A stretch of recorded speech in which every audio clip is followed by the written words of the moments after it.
আপনারা অনেক সময় এরকম ভাবে বলা বলি করেন, স্বামী এবং স্ত্রীর মধ্যে ভালোবাসা নাই, মহাব্বত নাই। আপনার স্বামী আপনাকে আইসাই গালিগালাজ করে, বিভিন্ন ভাবে আপনাকে পাকড়াও করে, হেনস্থতার শিকার করে, অপদস্থ করে, বিভিন্ন ভাবে আপনাকে গালি দেয়। অর্থাৎ অনেক স্বামীদেরকেও অনেক স্ত্রীরা অত্যাচার করে, কিভাবে বিভিন্ন ভাবে পরকীয়ায় লিপ্ত হয়, বিভিন্ন ভাবে স্বামীদের মনের মধ্যে কষ্ট দেয়। তো উভয়জনের জন্য আজকের এই আমলিয়াতটা আপনি করতে পারেন। দিনদার ভাই ও বোনেরা, আমল ছাড়া কোনো মানুষ উপকৃত হয় নাই, আর আমলিয়াত ছাড়া কোনো মানুষ গাউস কুতুব হইতে পারে নাই। আপনি যদি আজকের এই শেখানো তদবিরের উপরে ছোট্ট আমলগুলো করতে পারেন, তদবিরগুলো করতে পারেন, আল্লাহ যদি চায়, আল্লাহ যদি দয়া করে, মায়া করে, অবশ্যই আল্লাহ তাআলা আপনার মনের আশা কবুল করবেন।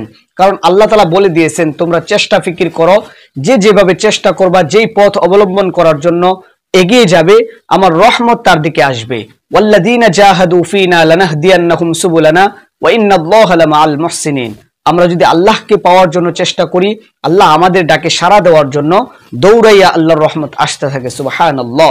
তো দিনী ভাই বোনেরা, আজকে কথার মূল টপিক হলো একজন আরেকজনের প্রতি মহাব্বত বৃদ্ধির জন্য আমরা যে তদবিরখানা করতে পারি, আমরা যে আমলখানা করতে পারি, প্রতিদিন যে কোনো একটা সময়ে, প্রতিদিন যে কোনো একটা ওয়াক্তে, আপনাকে তো 5 ওয়াক্ত নামাজ পড়তেই হবে, তারপরও একটা সময় আপনি নির্ধারণ করে নেবেন, আল্লাহর উপরে ভরসা করে, আকুতি মিনতি করে এই দোয়াটা পড়বেন।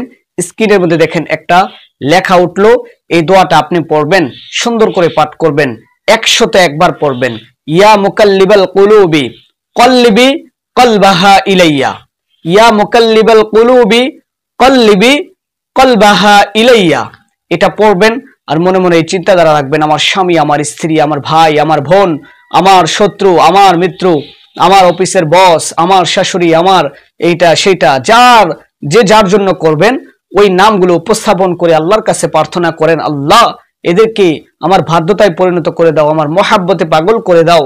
এইভাবে আপনি বলে প্রতিদিন 101 বার করে এই আয়াতখানা, এই ইসিমটা আপনি পড়ে দেখেন কি হয়। আল্লাহর উপরে ভরসা রাখেন, গাউস কুতুব থেকে নেওয়া এই সমস্ত আমলগুলো করে অবশ্যই আপনি উপকৃত হবেন।